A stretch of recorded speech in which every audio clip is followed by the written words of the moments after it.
పచ్చడి తాగితేనే నీకు తృప్తి ఉంటుందా? గిరేం చూసినావు బావా 60-70 బచ్చాలు తింటేనే తిన్నట్టుంటాయి నాకు. అందుకని అక్కడ డబ్బుడు పిండి కలుపుమన్నా. ఒబ్బా బిందెడు పచ్చడి తాగుతావు, డబ్బెడు బచ్చాలు తింటావా? తింటావు గాని మా ఇంట్లో నీళ్లు కరువు. నువ్వు బాత్రూమ్ ఉరుకుతా అంటే నీళ్ళు ఎవరు కొట్టుకురావాలి పిల్ల? ఏ ఊకో, దాని వడనే తింటదా తాగుతుందా? ఆ చిన్నప్పటి నుంచి అంతే, అట్లనే తింటదా అని. అంతేనా? పడుతుందా పిల్ల? పడుతుంది బావా. ఓ అక్క వెళ్ళి బచ్చాలు చేసి పచ్చడి తాగుదాం పాయ, ఆకలి అవుతుంది. చూడు ఆకలి అవుతుందట ఇప్పుడు. అగో మీ బంగారు గిట్ల ఆకలి అవుతుందట.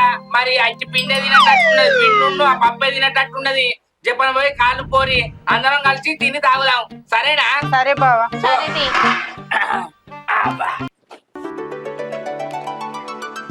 అబ్బా ఇవాళ ఉగాది పండుగ కదా, మా శంకరన్నలు ఉగాది పచ్చడిను బచ్చలు చేసిర్రు.